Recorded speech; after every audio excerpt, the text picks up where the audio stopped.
Hey folks, before the video starts, please leave a like and subscribe to cheer me up. Make sure you are relaxed and enjoy today's stories.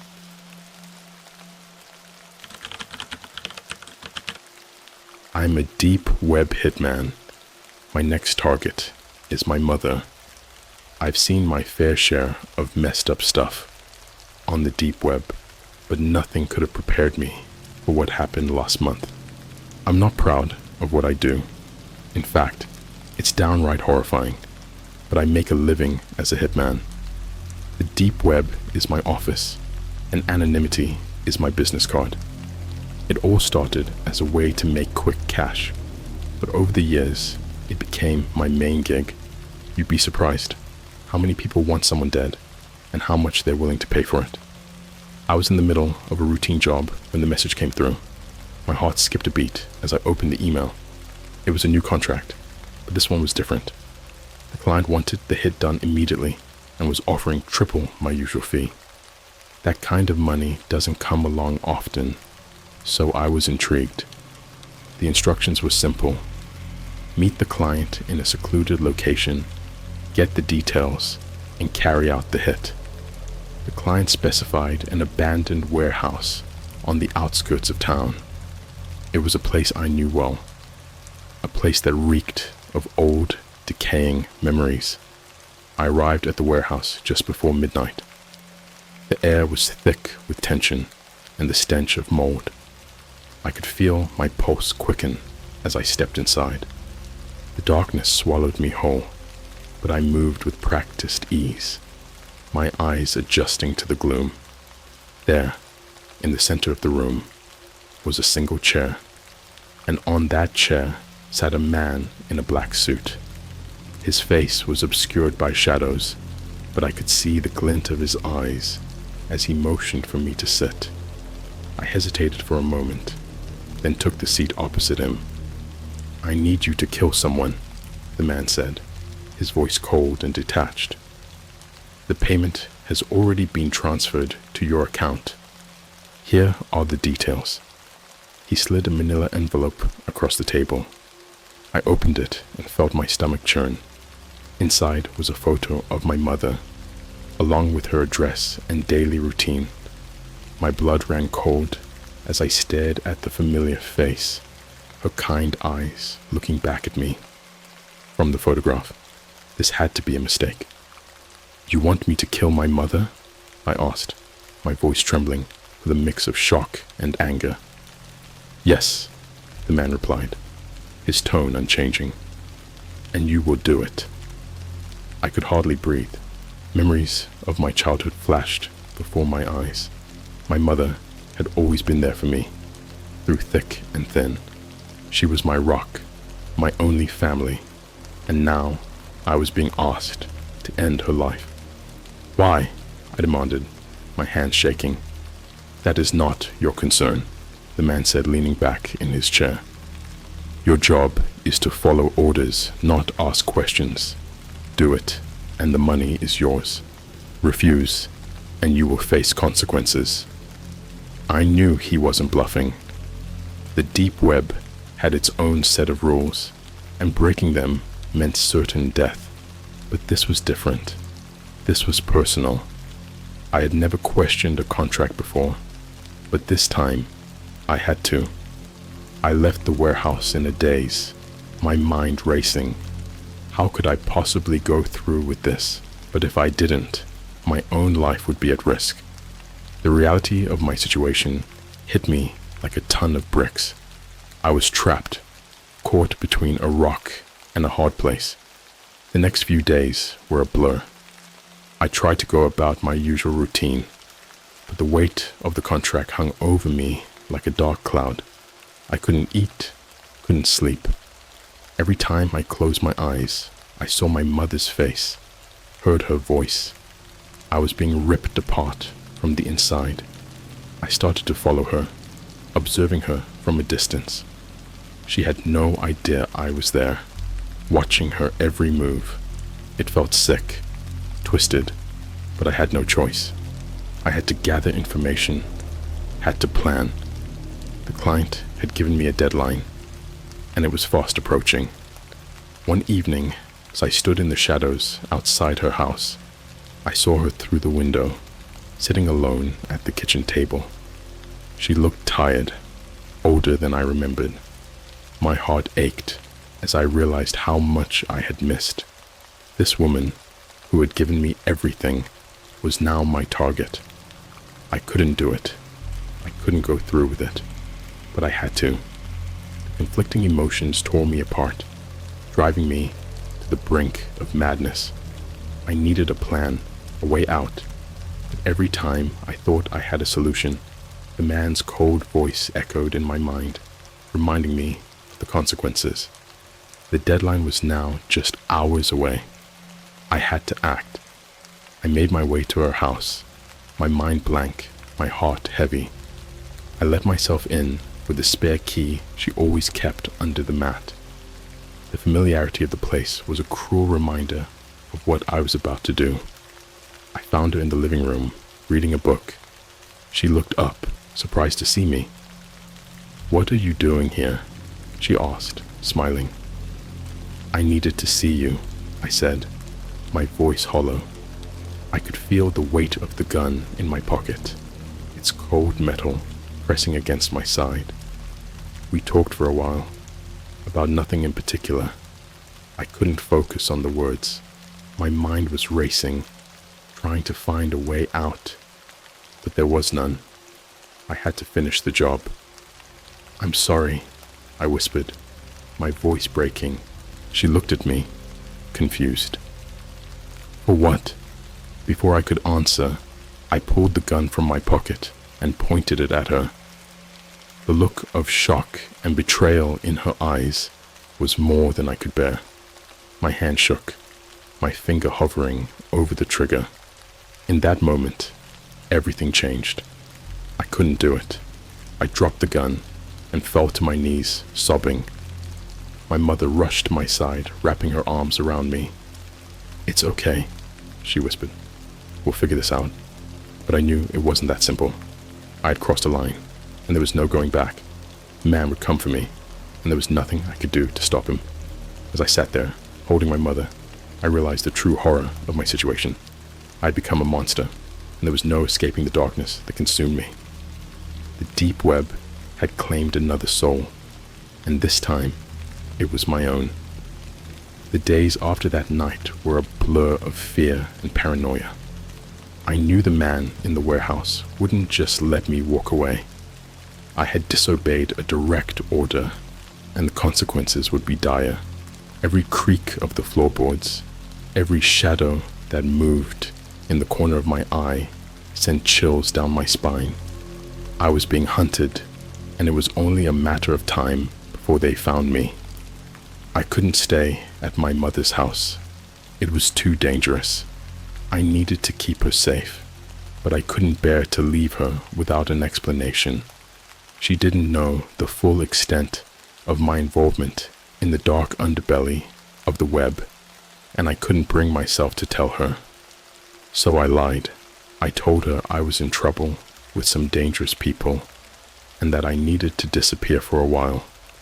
Her eyes filled with worry, but she didn't ask questions. She just hugged me tight and told me to be careful. That was the last time I saw her. I left in the dead of night, with nothing but a duffel bag and a burning need to survive.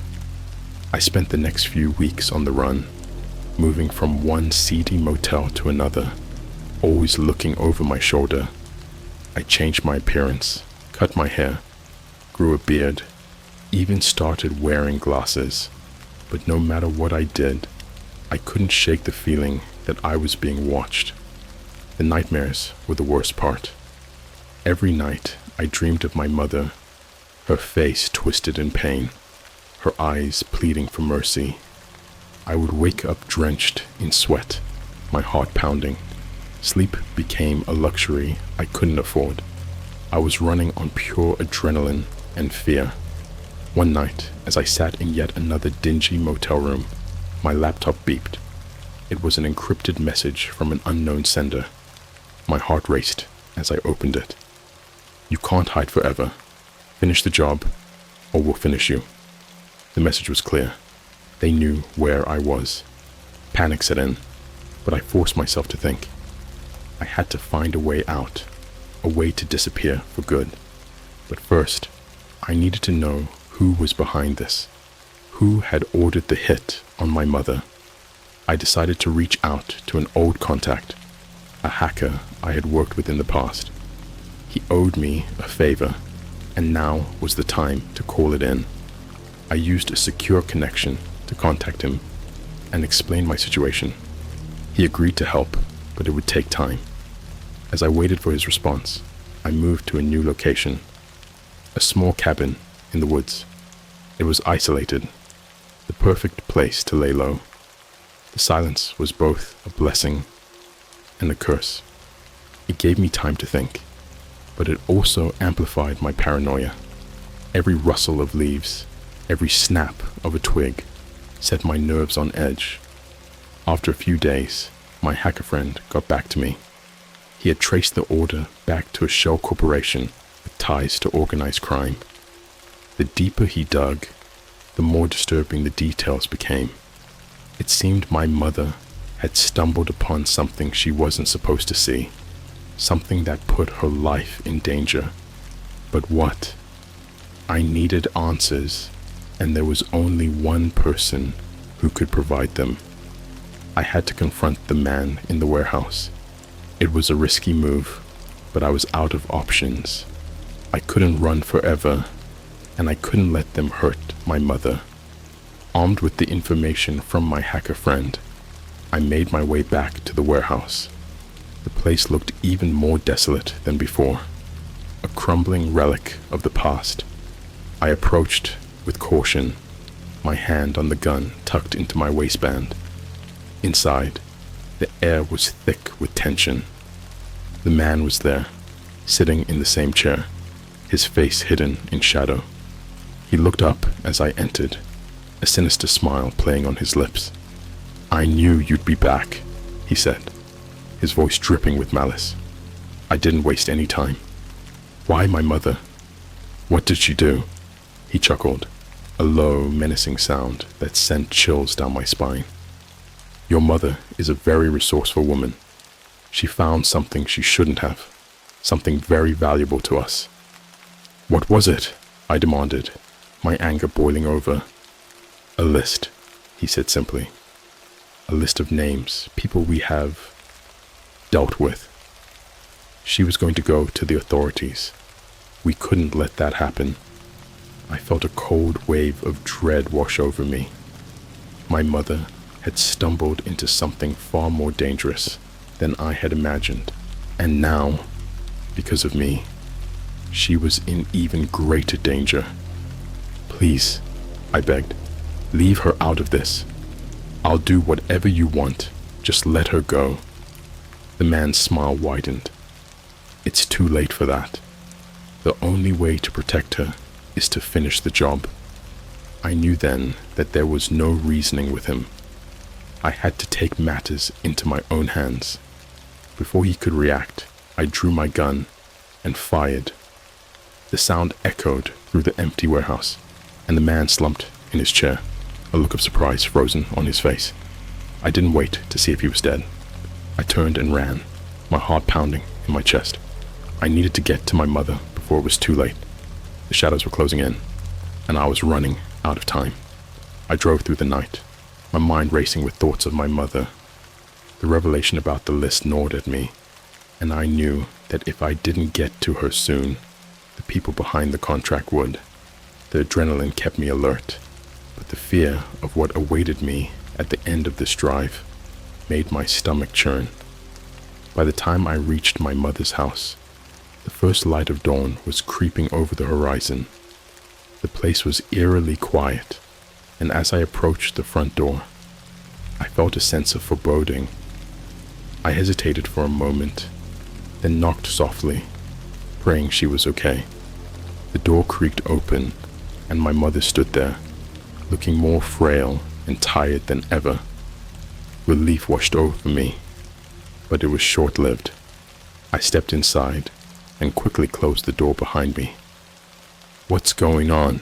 she asked, her voice trembling with fear and confusion. "Mom, we don't have much time," I said, my voice urgent. "You need to tell me everything. What did you find? Why are they after you?" She looked at me, her eyes filled with worry. "I didn't want to involve you in this. I thought I could handle it myself." "Mom, please," I pleaded. "I need to know. It's the only way I can protect you." She took a deep breath and led me to the kitchen table.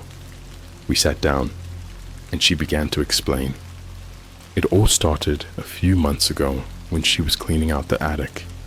She found an old box of papers that belonged to my father, who had passed away years ago.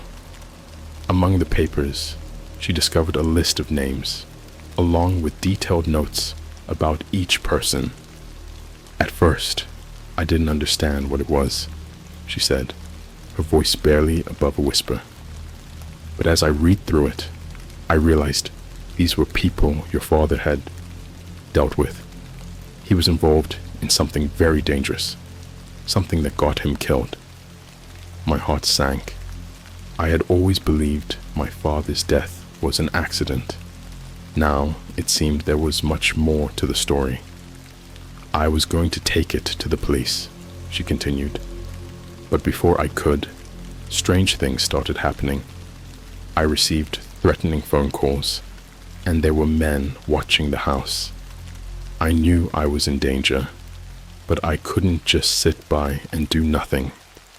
The pieces were starting to fit together.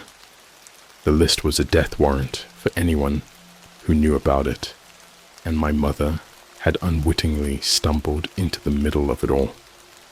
"We need to get out of here," I said, my mind racing. "They know where you are. We have to leave now." Before we could move, the sound of a car pulling up outside sent a jolt of fear through me. I peeked through the curtains and saw two men getting out of the car. They were armed and looked like they meant business. "Mom, we need to hide," I whispered, grabbing her hand. We retreated to the basement, a dark and cluttered space that smelled of mildew and old memories.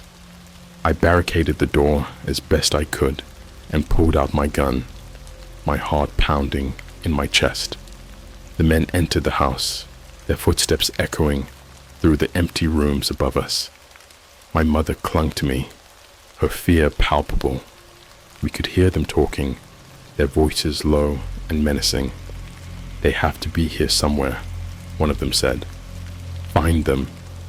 I held my breath, trying to keep as quiet as possible. My mind raced, trying to come up with a plan. We were trapped, and it was only a matter of time before they found us. The footsteps grew closer, descending the stairs to the basement. I could see the shadows of their feet under the door, and I knew we were out of options. I raised my gun, ready to defend my mother with my life. Just as the door began to creak open, a loud crash came from upstairs. The men hesitated, then ran back up the stairs to investigate. I took the opportunity to move my mother to a safer spot, behind a stack of old boxes. We could hear the sounds of a struggle above us, followed by a series of gunshots. My heart pounded in my chest as we waited in the darkness, unsure of what was happening. After what felt like an eternity, the noise stopped and the house fell silent. I cautiously made my way back to the basement door and listened. There were no more footsteps, no voices. Slowly, I crept up the stairs, my gun at the ready. The sight that greeted me in the living room was one of chaos.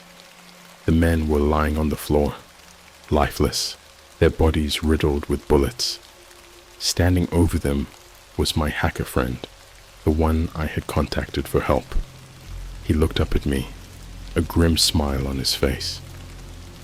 "Thought you could use a hand," he said. Relief washed over me, but it was short-lived. we still had a long way to go. My mother and I were not safe yet, and I knew the people behind this wouldn't stop until they had what they wanted. We need to leave. Now, I said, helping my mother up the stairs. They'll send more men. We can't stay here. My hacker friend nodded. I have a safe house. We can lay low there until we figure out our next move. As we left the house, I couldn't shake the feeling that this was far from over. The shadows were still closing in, and I had to stay one step ahead if we were going to survive. The darkness of the deep web had come for my family, and I was determined to fight back with everything I had. We drove in silence, the weight of our situation pressing down on us. The road seemed endless, each mile taking us further away from the home we had known and deeper into the unknown. My hacker friend, Jake, led the way, his car a few paces ahead of ours. My mother sat beside me, her face pale and drawn. I could see the fear in her eyes, but she tried to put on a brave front. The safe house was a small, nondescript cabin hidden deep in the woods. It was the kind of place that didn't exist on any map, a sanctuary for those who needed to disappear. We parked the cars and hurried inside, the dense forest swallowing us whole. Jake had thought of everything. The cabin was stocked with food, water, and medical supplies. There were security cameras and a fortified door. It was clear he had done this before. He quickly set about checking the perimeter and securing the place, while I settled my mother in the small, sparsely furnished living room. She looked around, her expression a mix of relief and exhaustion. "How long do we have to stay here?" she asked, her voice trembling.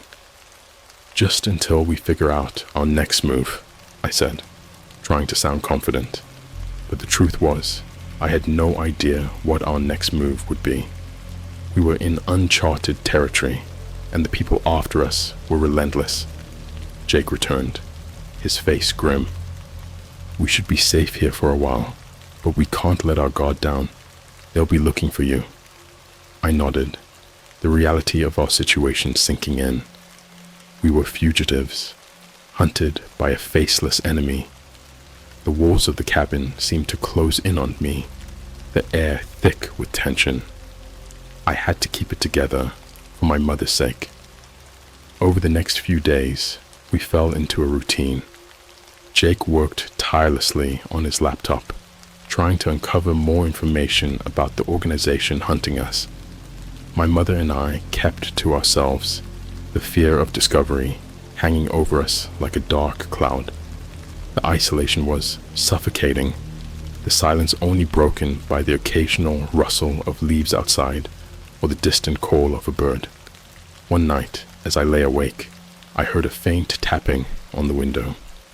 My heart raced as I grabbed my gun and crept towards the sound. The tapping continued, a soft, insistent noise that sent chills down my spine. I peered through the curtain, but saw nothing. Just the darkness of the forest, impenetrable and silent. I stepped outside, my breath visible in the cold night air. The forest was eerily quiet, the kind of silence that made your skin crawl. I walked around the cabin, my gun at the ready, but found nothing out of the ordinary. As I turned to head back inside, a voice whispered from the shadows, "Help me!" I froze, the hair on the back of my neck standing on end. The voice was weak, barely more than a whisper. I strained my eyes, trying to see through the darkness. There, at the edge of the trees, I saw a figure. It was a woman, her clothes torn and dirty, her face pale and gaunt. "Please help me," she said again, her voice trembling. I approached cautiously, my gun still raised. "Who are you? What are you doing here?" She looked at me with wide, frightened eyes. "They took me. They're coming for you. You have to run."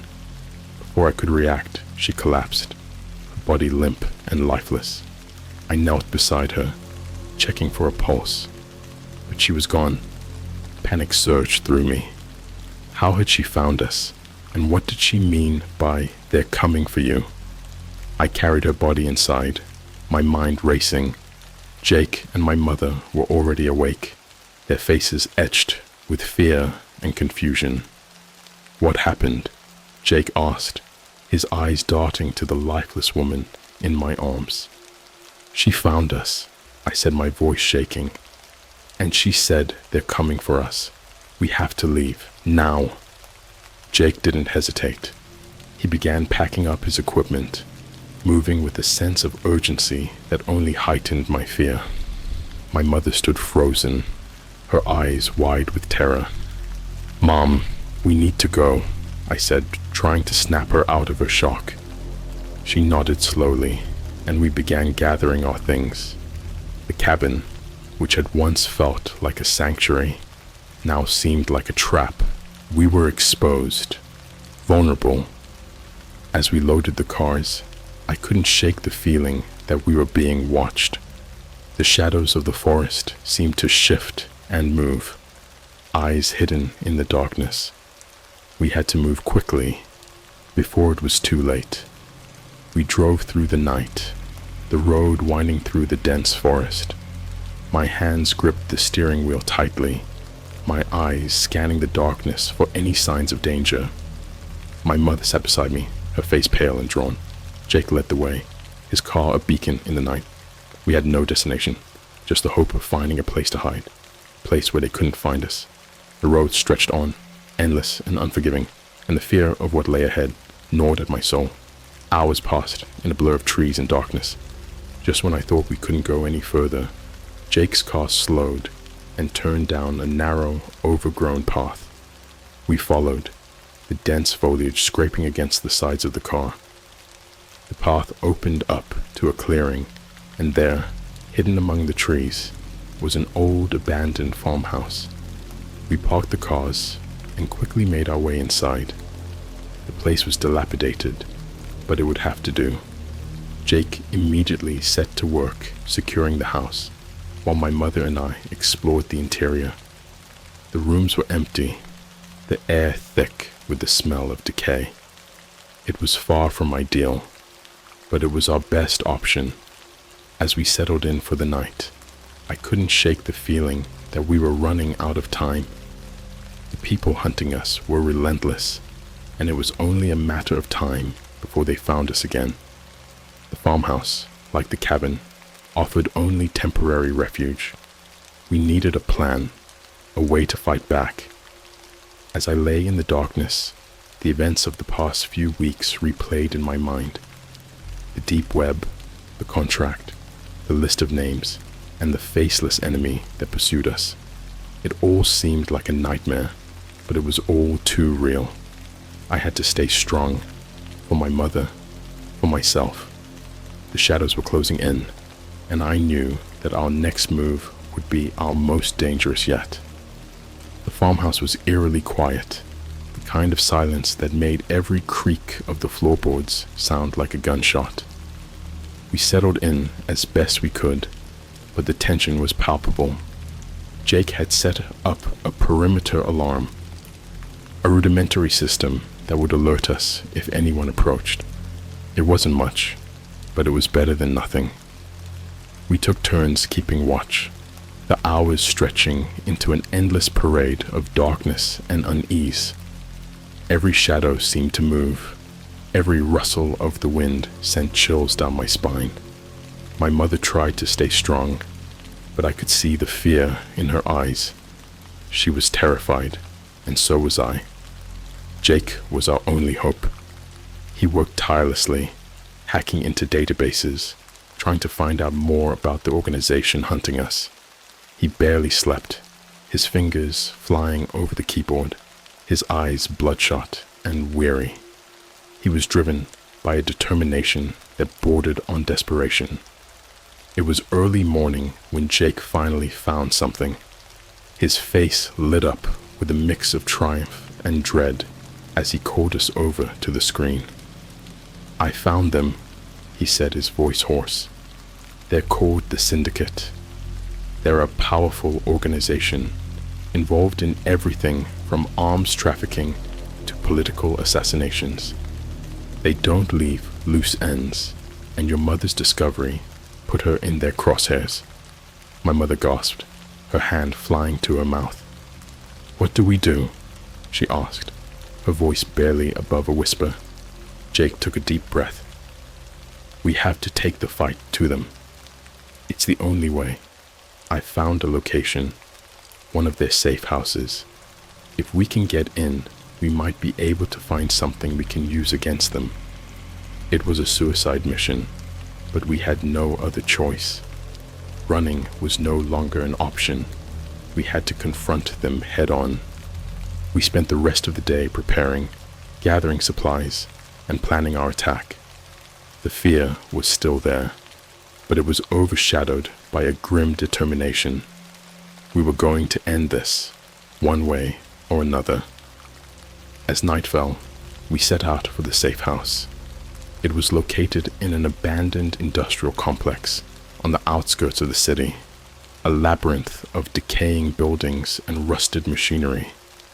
The place was a fortress, but we had the element of surprise. We approached cautiously, using the shadows for cover. Jake had managed to disable their security system, but we knew it wouldn't take long for them to realize something was wrong. We moved quickly, making our way through the darkened corridors, our hearts pounding in our chests. The air was thick with tension as we reached the main control room. Jake worked his magic on the door, and it slid open with a soft hiss. We slipped inside, and my blood ran cold at the sight before us. The room was filled with monitors, each one displaying live feeds from various locations. This was their nerve center, and we were right in the middle of it. We spread out, searching for anything we could use.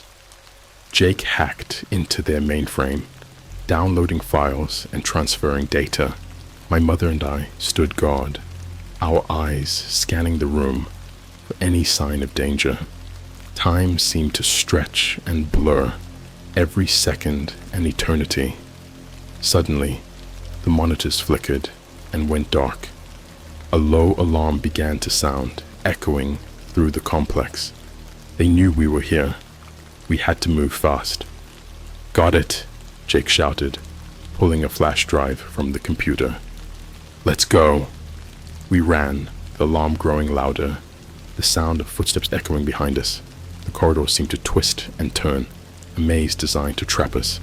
We fought our way through, adrenaline and fear driving us forward. We burst out into the open air, the cold night wind a harsh slap in the face. The cars were parked a short distance away, and we sprinted towards them, the sound of gunfire ringing out behind us. We dove into the cars and tore out of the complex, the tires screeching on the pavement. We drove in silence, the weight of what we had done pressing down on us. We had struck a blow against the syndicate, but the fight was far from over. They would come after us with everything they had.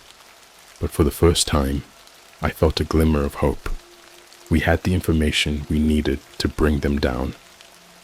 We reached the new safe house, a small, secluded cabin deep in the mountains. It was far from civilization, a place where we could regroup and plan our next move. As we settled in, Jake began sifting through the data, his face grim and determined. "We've got what we need," he said, looking up at me. "Names, locations, everything. This is enough to take them down." The relief was overwhelming. We had a chance, a real chance to end this nightmare. But I knew it wouldn't be easy. The syndicate was powerful, and they wouldn't go down without a fight. Over the next few days, we worked tirelessly, preparing for the final showdown. We contacted the authorities, providing them with the evidence we had gathered. It was a risky move, but we had no other choice. We had to bring the syndicate into the light, expose their crimes to the world. The day of the raid dawned cold and gray, the sky a blanket of ominous clouds. We watched from a distance as the authorities moved in, the sound of helicopters and sirens filling the air. The tension was unbearable, every second stretching into an eternity. And then it was over. The syndicate's members were rounded up, the operations dismantled. The nightmare that had consumed our lives for so long was finally coming to an end. As we drove away from the scene, my mother reached over and took my hand. "We did it," she said, her voice filled with relief and exhaustion. "We're free." I squeezed her hand, the weight of the past weeks finally lifting from my shoulders. We had faced the darkness and come out the other side. The road ahead was uncertain, but we were together, and that was all that mattered. The shadows of the deep web had tried to consume us, but we had fought back with everything we had. And in the end, we had won. We were survivors, and nothing would ever take that away from us.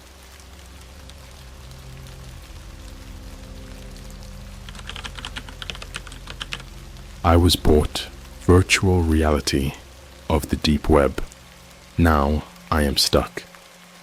Hey everyone, this is probably the last time you'll hear from me, and I'm only posting this in the hopes that someone can help, or at least know what happened to me. I'm not some thrill seeker or tech junkie, but what started as a curiosity ended up becoming my worst nightmare. It all started a few months ago.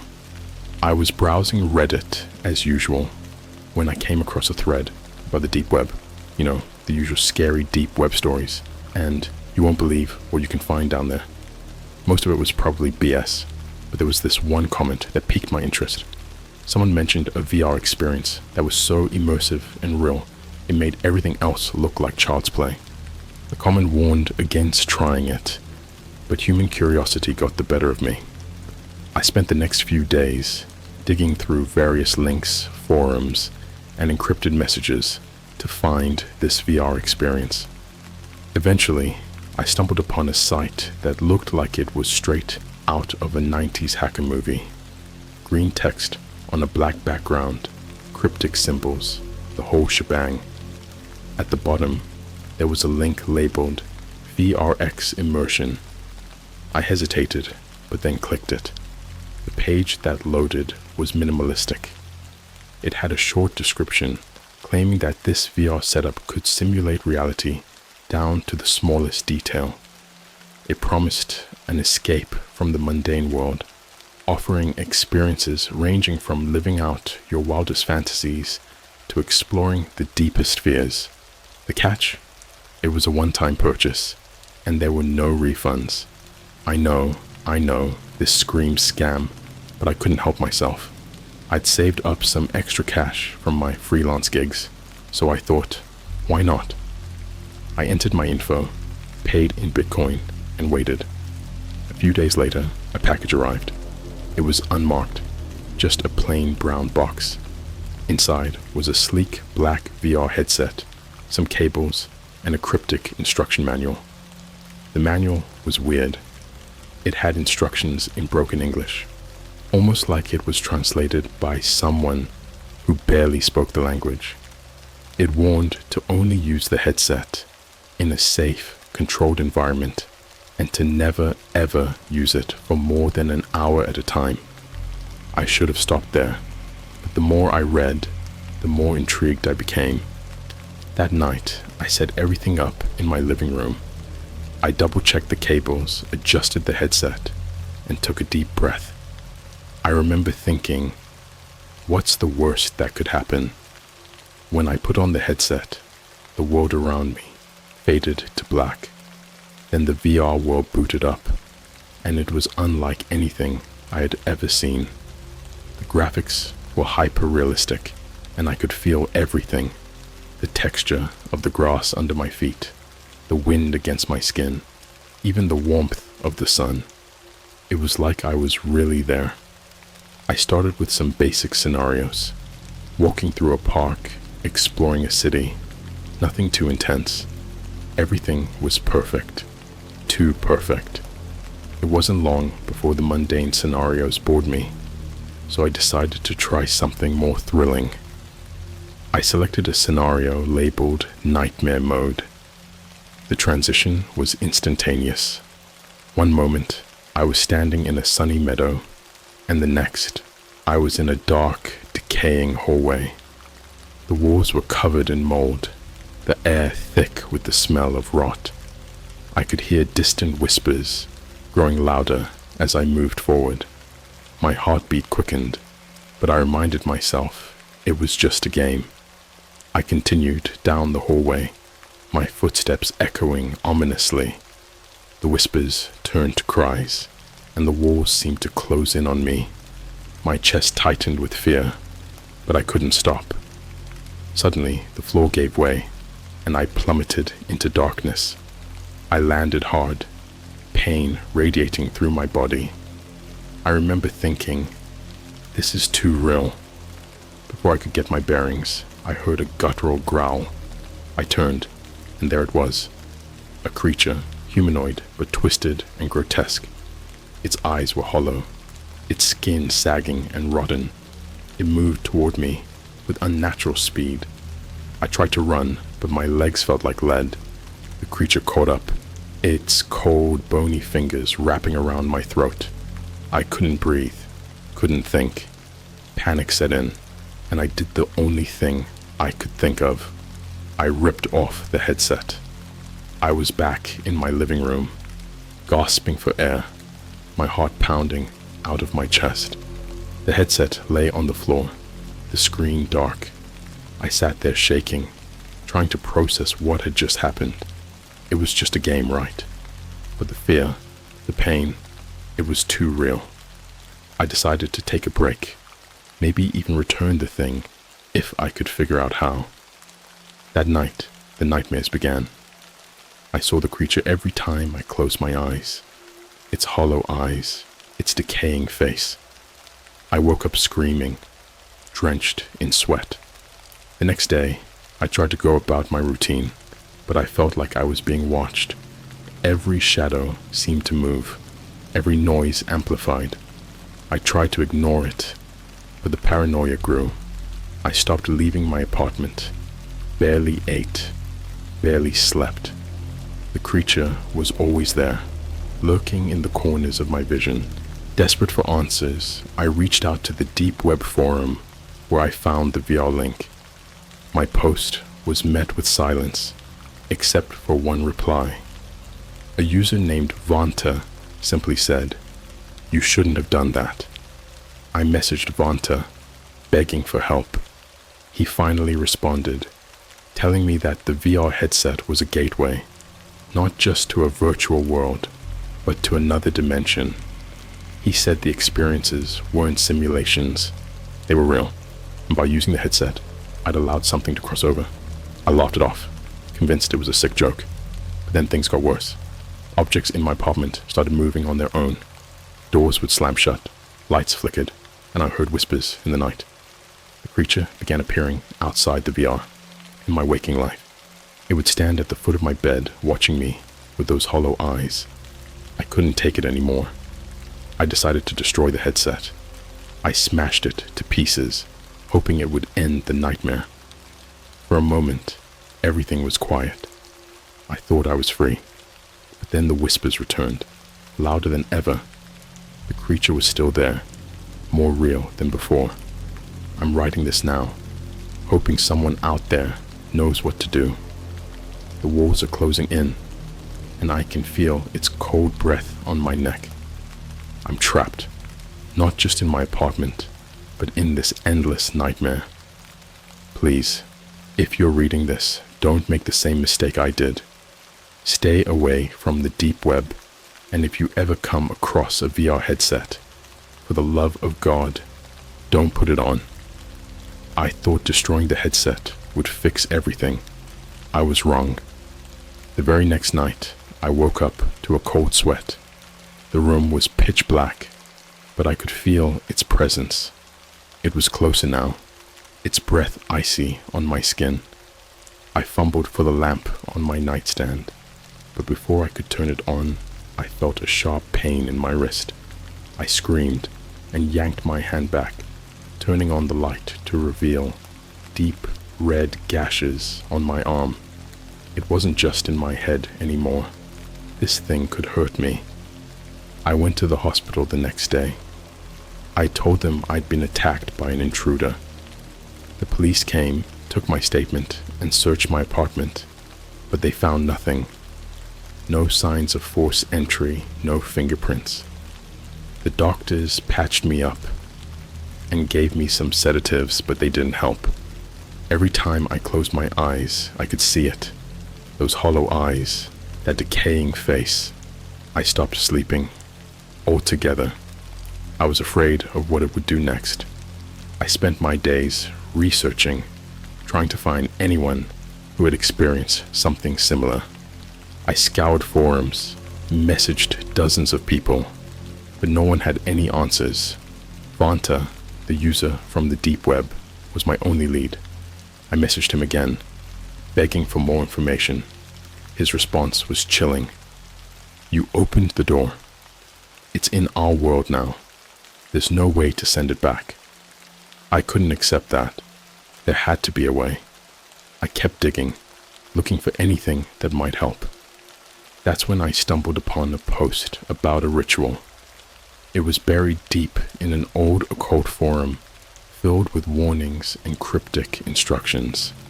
According to the post, the ritual could banish entities that had crossed over from other dimensions. It sounded like bullshit, but I was desperate. The ritual required a list of bizarre items: a black candle, salt from a sacred place, a mirror that had never reflected sunlight, and the blood of the person who had summoned the entity. Gathering the items was no easy task. I had to visit several sketchy occult shops and do some questionable things to get what I needed. The blood part was easy. I already had the wounds. That night, I set everything up in my living room. I drew a circle of salt on the floor, placed the candle in the center, and positioned the mirror so it faced the circle.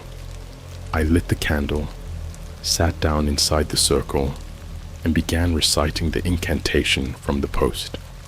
The words felt strange on my tongue, like they weren't meant to be spoken by human mouths. As I chanted, the air grew colder. The candle's flame flickered, casting eerie shadows on the walls. The whispers returned, louder this time, almost deafening. I kept going, my voice shaking, hoping this would work. The room seemed to warp, the walls bending and twisting. The creature appeared in the mirror, its hollow eyes locking onto mine. I could see it struggling, thrashing against some invisible force. The incantation was working, or so I thought. Suddenly, the candle's flame went out, plunging the room into darkness. I heard a guttural scream, and then I felt it.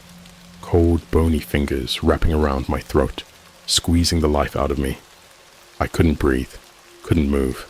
The pain was unbearable, and I knew I was going to die.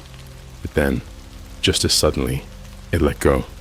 I gasped for air, my vision swimming. When I looked up, the creature was gone. The mirror was shattered, the candle snuffed out. I lay there panting, my throat bruised and sore. Had it worked? Had I finally banished the thing? The silence was overwhelming. For the first time in weeks, I felt a glimmer of hope. Maybe it was over. Maybe I was free. I crawled into bed, exhausted, and fell into a deep, dreamless sleep. The next morning, I woke up to a strange smell, like something burning. I stumbled out of bed, groggy, and followed the smell to the living room.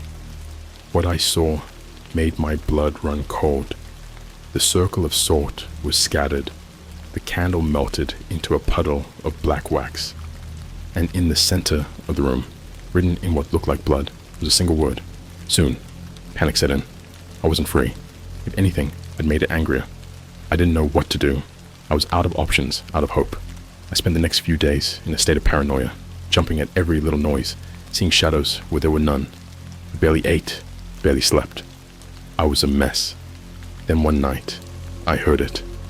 A soft knock on my door. I froze, my heart racing. The knock came again, louder this time.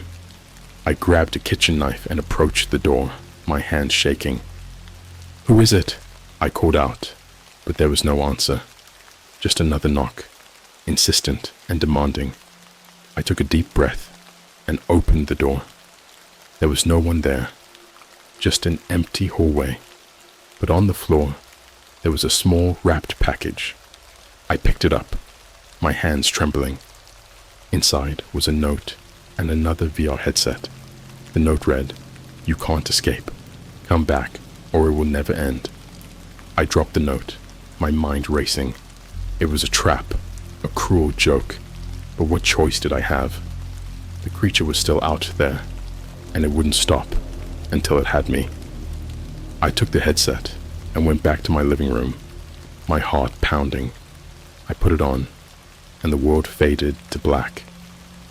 I was back in the decaying hallway, the whispers louder than ever.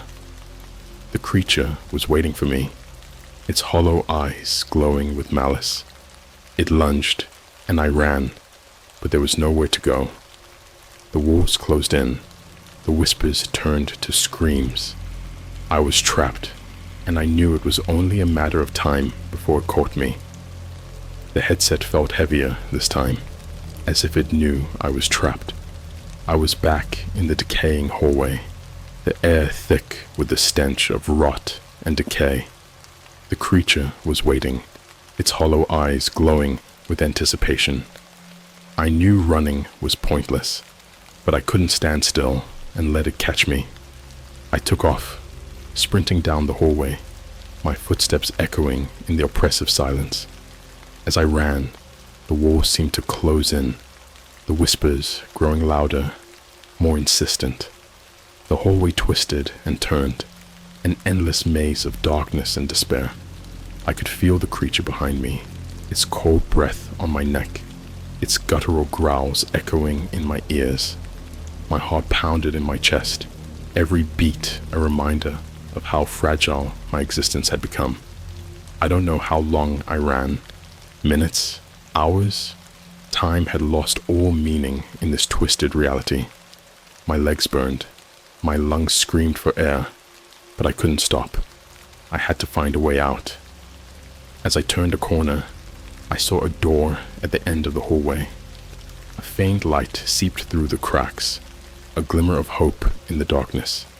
I reached the door, my hands trembling. As I grasped the handle, I pushed it open, and for a moment, I was blinded by the light. When my eyes adjusted, I found myself in a different place. It was an old, abandoned house, the walls covered in peeling wallpaper, the floorboards creaking under my weight. The air was damp and musty, filled with the scent of mold and decay. I moved cautiously through the house, every creak and groan sending shivers down my spine. I needed to find something, anything that could help me escape this nightmare. As I entered what looked like the living room, I saw an old, dusty television set. It flickered to life, static filling the screen. Then, a face appeared. Vanta. His eyes were wide with fear, his face gaunt and pale. "You shouldn't have come back," he said, his voice distorted and crackling through the static. "It's stronger now. It's feeding off your fear." I tried to speak, but my voice caught in my throat. "How do I stop it?" I finally managed to croak out. Vanta shook his head. "You can't. The only way out is through." The screen went black, the room plunging into darkness. I turned, and there it was. The creature, its hollow eyes glowing with malevolent glee. It moved toward me, slow and deliberate, savoring the fear that radiated from me. I stumbled back, tripping over a broken chair and falling to the floor. The creature loomed over me, its cold, bony fingers reaching out. In a last-ditch effort, I remembered the ritual. Maybe there was something I missed. I scrambled to my feet, running through the house, searching for anything that could help. I found an old journal in one of the bedrooms, its pages yellowed and brittle. It was filled with strange symbols and incantations, similar to the ones I'd used before. But there was one I hadn't seen, a final banishment spell. I tore the page from the journal, clutching it tightly as I ran back to the living room. The creature was waiting, its eyes fixed on me. I began reciting the spell, my voice shaking but determined. The air grew colder, the walls trembling as the creature screeched in fury. It lunged at me, but I kept chanting, my voice growing stronger with each word. The creature writhed in pain, its form flickering and distorting. It let out a final, ear-splitting scream, then vanished. The house fell silent, the oppressive weight lifting from the air. I dropped to my knees, gasping for breath, my heart still racing. I took off the headset, finding myself back in my living room. The room was dark, the only light coming from the shattered mirror. I was drenched in sweat, my body trembling with exhaustion and relief. It was over. I had banished the creature, and I was free, or so I thought. The next few days were a blur. I tried to return to my normal life, but something was off. The shadows seemed darker, the whispers still faintly audible. I convinced myself it was just paranoia, the lingering effects of the trauma I'd experienced. But then, things started happening again. Objects moved on their own, doors slammed shut, and the whispers grew louder. I saw glimpses of the creature in my peripheral vision, its hollow eyes watching me from the darkness. It was still here, still feeding off my fear. Desperate, I reached out to Vanta again, but there was no response. The forums were silent. The Deep website, where I found the VR headset, had vanished. I was alone, trapped in this endless nightmare, with no way out. I began to wonder if I'd ever truly escape the VR world. Maybe this was just another layer of the simulation, another twisted game designed to torment me. I couldn't tell what was real anymore. The lines between reality and nightmare had blurred, leaving me in a perpetual state of fear and confusion. I'm writing this now, hoping someone out there knows what to do. The whispers are getting louder, and the shadows are closing in. The creature is coming for me, and I don't know how much longer I can hold on. If you're reading this, stay away from the deep web. Don't make the same mistake I did. And if you ever come across a VR headset, for the love of God, don't put it on. I thought the banishment ritual had worked. For a brief, fleeting moment, I felt safe. But it wasn't long before the dread crept back in, like a parasite gnawing at my sanity. Every shadow seemed to move with a sinister purpose. Every creak in the floorboards, a harbinger of doom. Sleep was a luxury I could no longer afford, and food tasted like ash in my mouth. I decided to take drastic measures. If I couldn't banish the creature, maybe I could at least understand what it was and how to combat it. I reached out to paranormal experts, occultists, anyone who might have a clue. Most of them dismissed me as a lunatic, but a few showed interest, their curiosity piqued by my detailed accounts. One of them, an older man named Dr. Harrington, seemed particularly intrigued. He specialized in demonic entities and interdimensional beings. We arranged a meeting at his office, a dusty, cluttered room filled with ancient tomes and peculiar artifacts. He listened intently as I recounted my experiences, nodding thoughtfully. "This entity you've described," he said, "it sounds like a parasitic interdimensional being. They feed off fear and despair, growing stronger with each victim. How do I get rid of it? I asked, desperation evident in my voice. Dr. Harrington sighed, leaning back in his chair. It's not that simple. These beings attach themselves to the very essence of their host. Banishing it from your surroundings won't work because it's latched onto your soul. My heart sank. So, there's no way out. There might be one way, he said, his voice low and serious. You need to sever the connection. That means confronting it in its own realm and destroying the link between you and it. But be warned, it's incredibly dangerous. Few have tried, and none have returned. It was a risk I had to take. I couldn't live like this anymore, constantly looking over my shoulder, waiting for the next attack. Dr. Harrington handed me a small leather-bound book. This contains the instructions for a ritual that will open a gateway to its realm. Be careful. Once you're there, you'll have limited time before the gateway closes. That night, I prepared for the ritual. I gathered the necessary items, candles, incense, a ceremonial dagger, and the book. I drew a large circle in the middle of my living room, surrounded by symbols and sigils designed to protect me during the process. I placed the candles at precise intervals, lighting them one by one, the flames flickering in the dim light. I stood in the center of the circle, the book open in front of me. I began reciting the incantation, my voice steady despite the fear gnawing at my insides.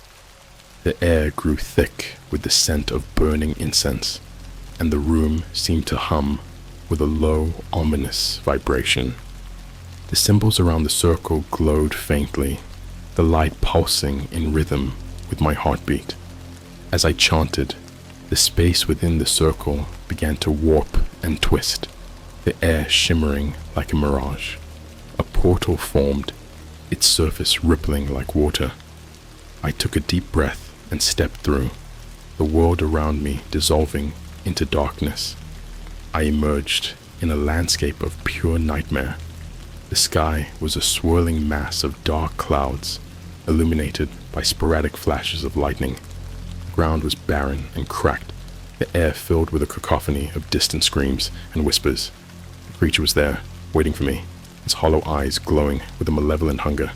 It lunged at me, but this time I was prepared.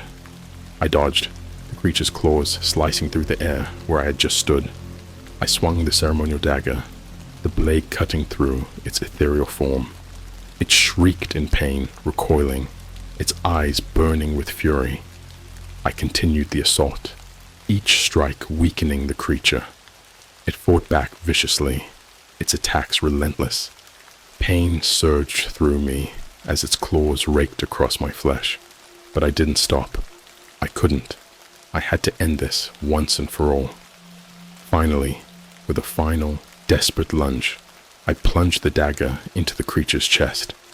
It let out a blood-curdling scream, its form convulsing and writhing. The ground beneath us shook violently, the sky erupting in a storm of lightning and thunder. The creature's body disintegrated into a cloud of dark smoke, the tendrils dissipating into the air. I collapsed to the ground, my body trembling with exhaustion and pain. The portal back to my world was still open, its edges flickering and unstable. I dragged myself towards it, every movement a struggle. Just as the portal began to close, I threw myself through, the darkness swallowing me whole. I awoke on the floor of my living room. The candles burned down to stubs. The symbols and sigils had faded, the air clear of the oppressive weight that had lingered for so long. I was back, and for the first time in what felt like an eternity, the silence was comforting. The creature was gone, the connection severed, but the scars remained, both physical and mental. I knew I would never be the same again. The experience had changed me, left me haunted by memories of the creature and its realm. I couldn't shake the feeling that it was still out there, lurking in the shadows, waiting for another chance to cross over. I destroyed the remnants of the ritual, the book, the symbols, everything. I wanted no trace of it left, no way for anyone else to make the same mistake. The deep web had offered me an escape from reality, but it had dragged me into a nightmare instead. Now, I live in constant vigilance, always aware of the darkness that once threatened to consume me. The whispers have ceased, the shadows no longer move with sinister intent, but the memory lingers, a reminder of the terror that lies just beyond the veil of our reality. I thought it was over. I thought I had won, but the scars left by that night ran deep, and even though the creature was gone, my ordeal was far from over. Sleep remained elusive, my dreams still haunted by echoes of that twisted realm. I kept to myself, avoiding people, afraid that any interaction might somehow bring the creature back. Weeks passed, and slowly, I started to rebuild my life. I cleaned my apartment, throwing out anything that reminded me of the nightmare. I got rid of the VR headset, the occult artifacts, even the books. I wanted to erase every trace of what had happened, but some things couldn't be so easily erased. One night, as I lay in bed, the familiar feeling of dread crept over me. The room grew colder, and I felt a presence I had hoped to never feel again. I sat up, my heart pounding, and there, standing in the corner of my room, was the creature. Its hollow eyes glowed with a faint, sinister light. It was weaker, a mere shadow of its former self, but it was there, nonetheless. Fear gripped me, but this time, I was determined not to let it control me. I grabbed the ceremonial dagger I had kept hidden, just in case, and faced the creature. "You can't have me," I said, my voice steady despite the terror inside me. "I banished you. You're not real." The creature moved closer, its form flickering like a bad signal. It opened its mouth, and the whispers filled the room once more, wrapping around my mind like a vice. I felt my resolve waver, but I held firm, raising the dagger. "You're not real," I screamed, charging at it with all the strength I could muster. The creature dissolved into smoke before my eyes, and I collapsed to the floor, exhausted but triumphant. It was a hallucination, a manifestation of my lingering fears. I knew that now, but knowing didn't make it any less terrifying.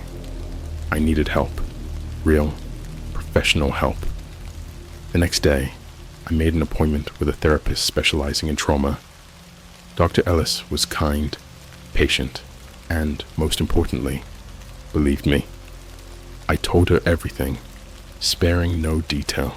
She didn't judge, didn't dismiss my experiences as mere delusions.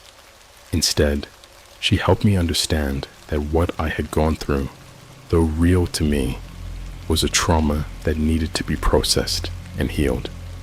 We worked together for months, peeling back the layers of fear and pain. Slowly, I began to reclaim my life. The hallucinations grew less frequent, the whispers quieter. I started sleeping through the night, my dreams no longer dominated by the creature. One evening, Dr. Ellis suggested a new form of therapy, virtual reality exposure therapy. The irony wasn't lost on me, but I trusted her judgment. She explained that facing my fears in a controlled, safe environment could help me overcome them once and for all. I hesitated, but agreed. We set up the VR equipment in her office, and she guided me through the process. As the headset went on, I felt a familiar sense of dread, but Dr. Ellis's voice was there, grounding me, reminding me that this was different. The virtual world was a far cry from the nightmare realm I had been trapped in. It was peaceful, a serene landscape of rolling hills and clear skies. But as the therapy progressed, she slowly introduced elements of my fear. Darkened hallways, flickering lights, whispers. Each time I confronted them, armed with the tools and coping mechanisms we had worked on. It wasn't easy. There were moments when the fear threatened to overwhelm me, but I pushed through. I faced the shadows, the whispers, the echoes of the creature that had once haunted me. And with each session, I grew stronger. Months turned into a year, and by the end of it, I had finally reclaimed my life. The shadows no longer held power over me. The whispers silenced. I could walk into a dark room without fear, sleep through the night without nightmares. I was free, truly free this time. Dr. Ellis declared me ready to move on. I thanked her, forever grateful for her help. The deep web, the VR headset, the creature, they were all in the past now. A chapter of my life that, though terrifying, had made me stronger. I moved to a new apartment, started a new job, and even began socializing again. Life had regained its color, its vibrancy. The trauma had left its mark, but it no longer defined me. As I sit here writing this, I feel a sense of closure. The nightmare is over, and I've emerged from it stronger than before. If there's one thing I've learned, it's that even the deepest fears can be faced and overcome. So if you're reading this, know that no matter how dark the nightmare, there's always a way back to the light. Don't let fear control you. Face it, fight it, and reclaim your life. Because in the end, it's the only way to truly be free.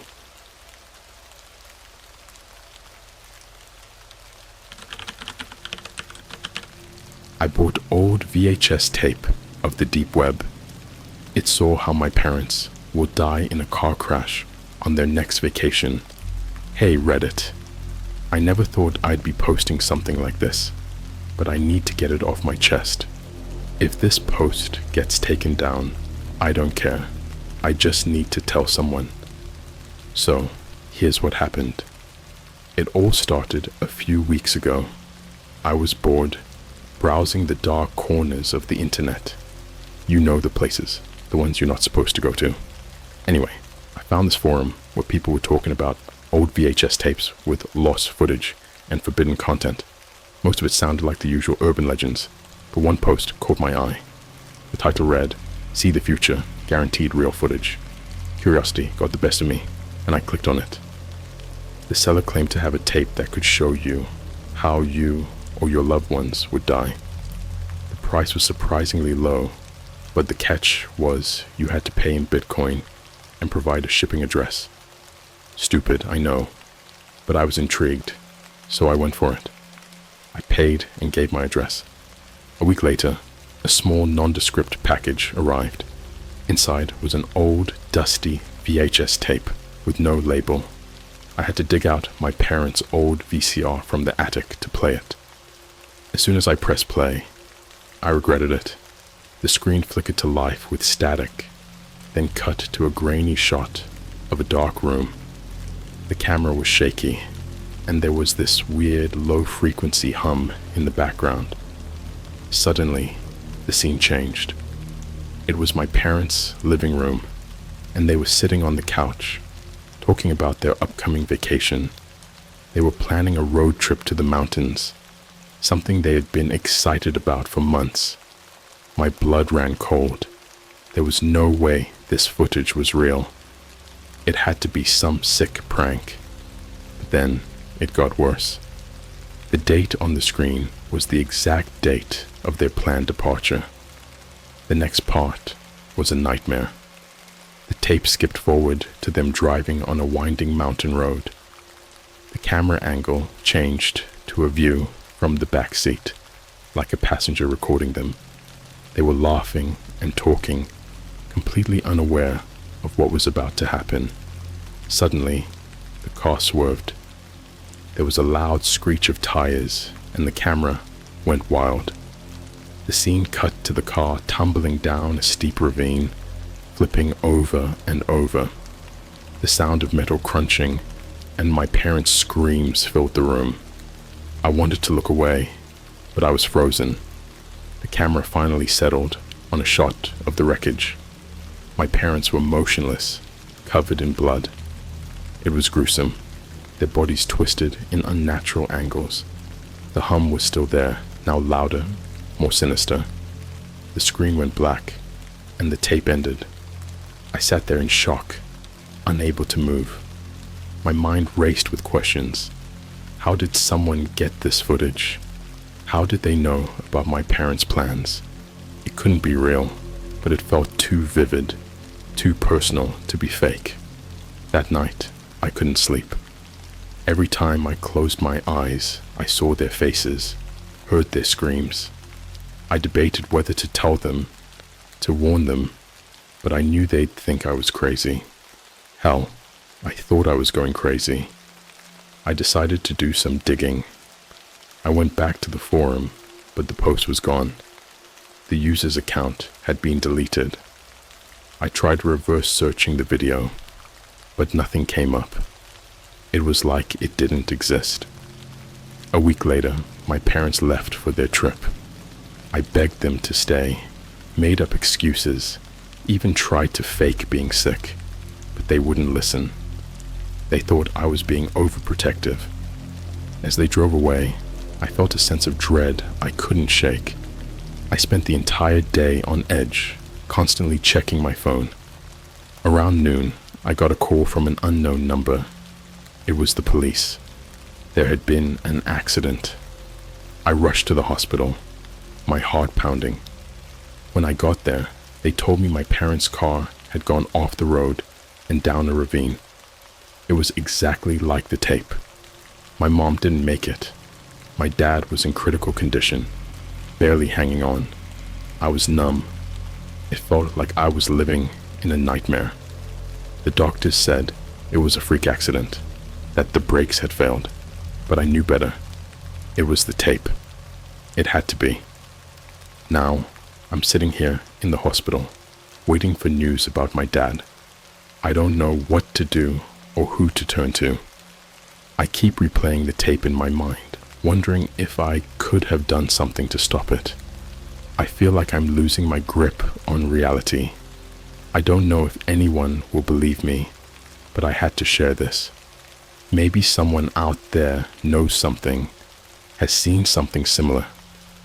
If you do, please, tell me I'm not alone. Tell me I'm not crazy. The days that followed were a blur of grief and confusion. My dad was stable, but in a coma, and the doctors couldn't say when or if he'd wake up. I spent most of my time by his bedside, holding his hand and talking to him, hoping he'd somehow hear me. I couldn't get the tape out of my mind. The vivid images, the horrifying accuracy, it was all too much to process. I knew I needed to find answers, but I had no idea where to start. The deep web was a maze of anonymity and shadows, and the person who sold me the tape had vanished without a trace. One night, as I was dozing off in the hospital chair, my phone buzzed. It was a message from an unknown number. I know what you saw. Meet me at the old abandoned factory on 5th Street, midnight. My heart raced. Who was this?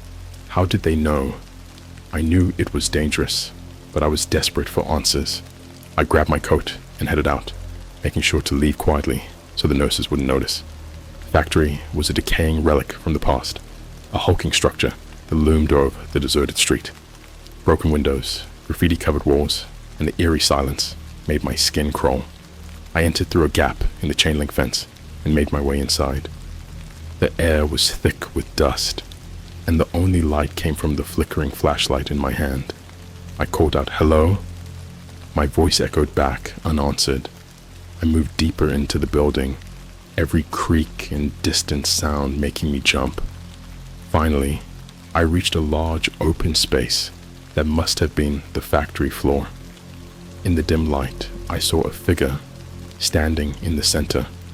He was tall and thin, wearing a long coat and a hat that cast a shadow over his face. As I approached, he lifted his head slightly, and I could see his eyes glinting in the darkness. "You got the tape," he said. His voice was low and gravelly. "Who are you?" I demanded. "What do you know about it?" He chuckled, a sound that sent chills down my spine. "I am someone who knows the truth. The tape is real. It shows the future, but not just any future. It shows the future that you fear the most." My stomach twisted. Why? Why would anyone make something like that? "Fear is a powerful tool," he replied. "It can control, manipulate, and destroy. The tapes are created by those who thrive on chaos and suffering." "Who are they?" I asked, my voice shaking. He stepped closer, and I could see his face more clearly. His skin was pale, almost translucent, and his eyes were dark, hollow pits. "They are the ones who lurk in the shadows, feeding off the fear and misery of others. They are everywhere and nowhere." I felt a wave of nausea. "Why did they target me? My family?" He sighed. "You were just unlucky. A random victim chosen to spread their terror. But now that you've seen the tape, you're marked. They'll be watching you, waiting to see how you react, what you'll do next." I backed away, my mind reeling. "I need to stop them." "How do I stop them?" His expression turned grim. "You can't stop them, but you can fight back. Destroy the tape, break the cycle, warn others. It's the only way to weaken their hold." I nodded, determination flooding through me. "I'll do it. I'll destroy the tape." He gave me a sad smile. "Be careful. They're always watching. And remember, the tape showed you one possible future. The future can change." With that, he turned and disappeared into the shadows, leaving me alone in the dark, empty factory. I rushed back home, my mind set on destroying the tape. But as I reached for it, I hesitated. What if there was more to learn? What if destroying it didn't stop them? I decided to keep it, for now, hidden away where no one could find it. That night, I barely slept. I kept hearing the man's words echo in my head. "They're always watching." Every creak, every rustle outside made me jump. I knew I was in danger, but I didn't know from whom or from what. The next day, I returned to the hospital, exhausted but determined. I needed to find out more, to warn others. But as I sat by my dad's bedside, something strange happened. The monitor beeped erratically, and his eyes fluttered open. He looked at me, his eyes filled with terror, and whispered, "They're here." Before I could respond, the room plunged into darkness. The power had gone out. I heard footsteps in the hallway, and a cold, sinister presence filled the air. I realized, with a sinking feeling, that the nightmare was far from over. In the pitch-black hospital room, my dad's words echoed in my mind. "They're here." I fumbled for my phone, using its flashlight to pierce the darkness. The pale beam of light revealed my dad's terrified expression and the ominous shadows creeping around us. I pressed the call button for the nurse, but there was no response. The power outage seemed to have disabled everything. I had to think fast. "Dad, can you hear me? We need to get out of here." He nodded weakly, but his eyes darted around the room, clearly seeing something I couldn't. I helped him out of bed, supporting his frail body as we stumbled towards the door. The hallway was eerily silent, the usual hustle and bustle of the hospital replaced by an oppressive stillness. As we made our way down the corridor, I heard whispers, low, indistinct murmurs that seemed to come from every direction. My pulse quickened, and I tightened my grip on my dad. "Just a little further," I whispered, more to myself than to him. We reached the emergency stairs, and I pushed open the heavy door. The stairwell was dark and cold, the air thick with an inexplicable sense of dread. We began our descent, each step echoing in the confined space. The whispers grew louder, more insistent, like a chorus of unseen voices urging us to turn back. Halfway down, the door above us slammed shut. I looked up, my flashlight illuminating the door for a split second before it was engulfed in darkness. My dad's breathing was ragged, and I knew we needed to hurry. We finally reached the ground floor and burst out into the lobby. The emergency lights cast an eerie glow, casting long shadows that seemed to move on their own. We were almost at the exit when a figure stepped out from the shadows, blocking our path. It was a nurse, but something was off. Her eyes were blank, her movements jerky and unnatural. She tilted her head, and a slow, sinister smile spread across her face. "You shouldn't be here," she said, her voice distorted and hollow. I felt a surge of panic. "Stay back," I shouted, but she didn't move. Instead, she reached out a hand, her fingers unnaturally long and claw-like. I grabbed a nearby chair and swung it at her, knocking her to the ground. Her body twitched and convulsed, but she didn't get up. We bolted out the door and into the cold night air. I guided my dad to the car, fumbling with the keys in my shaking hands. As we sped away from the hospital, I kept glancing in the rearview mirror, expecting to see that twisted figure chasing after us. We drove in silence for a while, the reality of what had just happened sinking in. My dad finally broke the silence. "Son, what is going on? Who are these people?" I took a deep breath, trying to steady my nerves. "I don't know, Dad, but I think it has something to do with that tape I told you about." He nodded, his face pale and drawn. "We need to find a place to lay low, somewhere they can't find us." I agreed and drove to a motel on the outskirts of town. It was run down and mostly empty, but it was the best I could do on short notice. We checked in under false names, hoping to stay off the radar.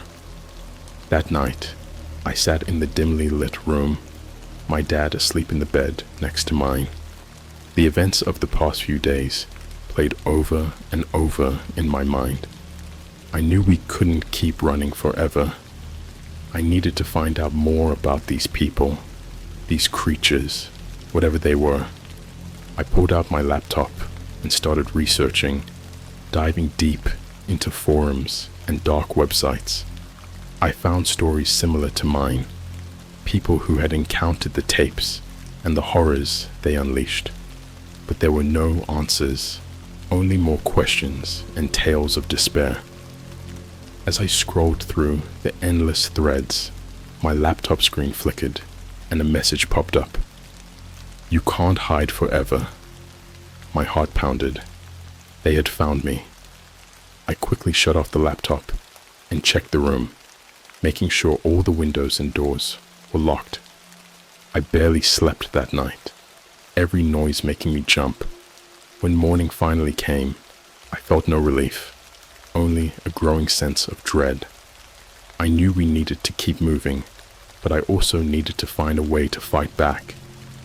We packed up and left the motel, hitting the road with no clear destination. As we drove, I noticed something strange.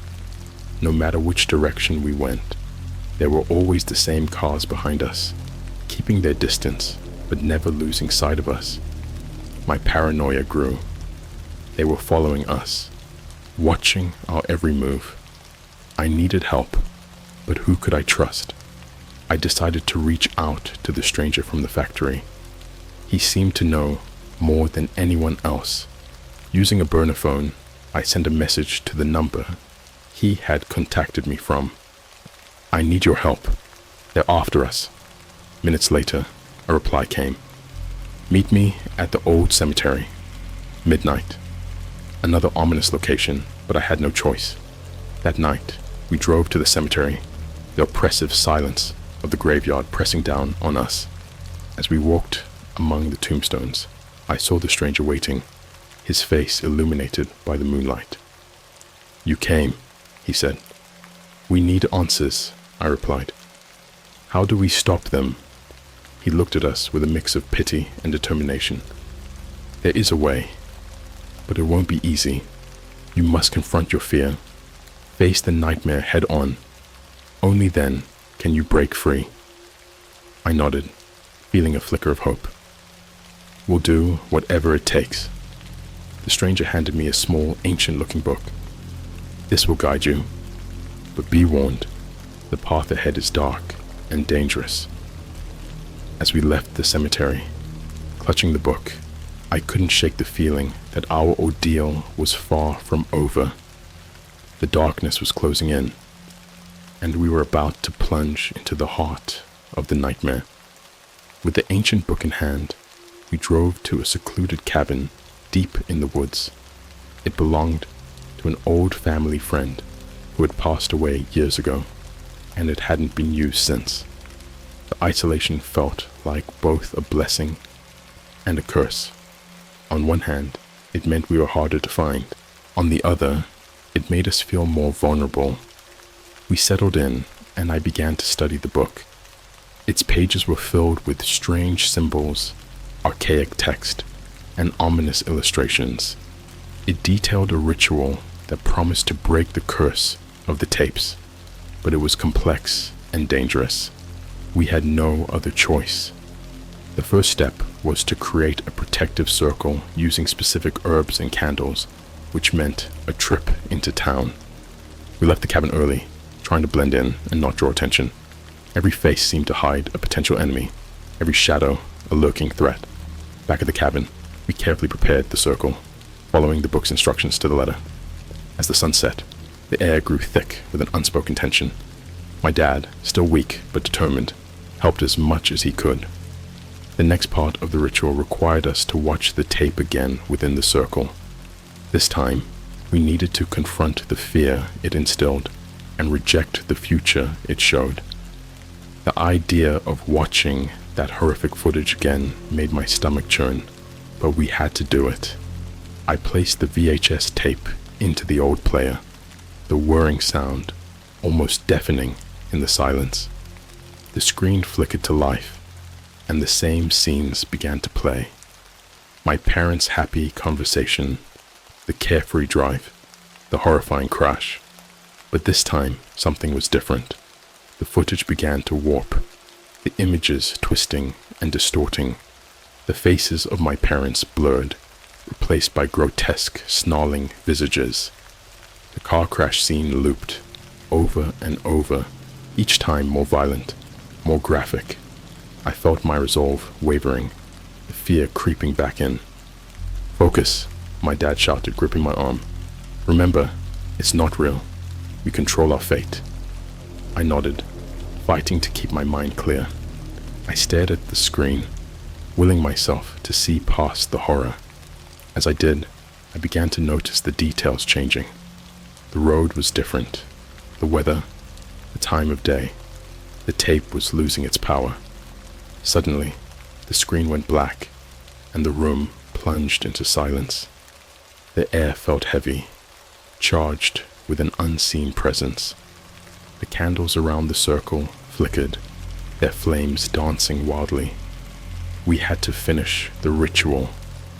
The book instructed us to chant a specific incantation, one that would sever the connection to the cursed future. My dad and I began to recite the words, our voices shaky but growing stronger with each repetition. The air around us seemed to hum with energy. As we chanted, a figure appeared in the darkness beyond the circle. It was the same twisted nurse from the hospital, her eyes empty, her smile menacing. She moved closer, her body jerking unnaturally.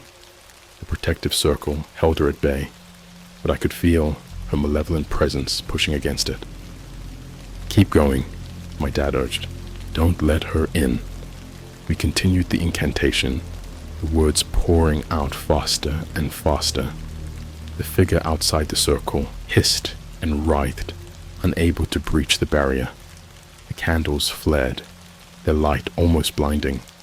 Then with a final, desperate scream, the figure dissolved into the shadows, and the oppressive weight in the room lifted. The ritual was complete. We collapsed, exhausted but relieved. The tape had been neutralized, its power broken. But as we sat in the fading candlelight, I couldn't shake the feeling that we weren't safe yet. The man from the cemetery had warned us that facing our fear was only the beginning. The book's final pages hinted at a greater threat, a deeper darkness that controlled the tapes and their twisted visions. We had disrupted their plans, but they would come for us. Of that, I was sure. We decided to stay in the cabin for the time being, using it as a base while we figured out our next move. I spent the next few days researching, using every resource I could find. The deeper I delved, the more I uncovered about a sinister organization that thrived on chaos and despair. They were known as the Shadow Collective, a group that had existed for centuries, manipulating events and lives from the shadows. They created the tapes as a means to spread fear and control, preying on the vulnerable and the curious. I learned that the only way to truly end their influence was to expose them, to bring their actions to light. It would be dangerous, potentially suicidal, but it was the only way to stop them for good. As I shared my findings with my dad, we both knew what we had to do. We would gather evidence, find others who had been affected, and build a case against the Shadow Collective. It was a daunting task, but we had no other choice. The first step was to return to the places where the tapes had been distributed, to find the sources and trace them back to their origin. It would be a long and perilous journey, but we were ready to face it together. As we prepared to leave the cabin, I couldn't shake the feeling that we were being watched. The shadows seemed to move with a life of their own, and every rustle in the woods made me jump. The fight against the Shadow Collective had only just begun, and I knew the road ahead would be fraught with danger, but we were determined to see it through, to end the nightmare once and for all. The journey to find the source of the tapes was a harrowing one. My dad and I traveled from town to town, speaking to people who had encountered similar horrors. Each story was a piece of a larger, more terrifying puzzle. The Shadow Collective was real, and their reach was vast. One night, in a small, desolate town, we found a lead. A former member of the collective, now living in hiding, agreed to meet us. He was a gaunt man with haunted eyes, the kind of look that only comes from witnessing unspeakable things. "They know you're coming," he said, his voice barely a whisper. "They always know." "How do we stop them?" I asked, desperation creeping into my voice. He handed me a small weathered notebook. "This contains the information you need, their locations, their leaders, but be warned, they're expecting you. The only way to defeat them is to destroy their heart, the core of their power. It's hidden deep within their stronghold, an old asylum in the mountains." Armed with this new knowledge, we set off for the asylum. The drive was long and tense, the roads winding through dense forests that seemed to close in around us. As we approached the mountain, a thick fog enveloped the car, reducing visibility to almost nothing. It felt like the world itself was conspiring to keep us away.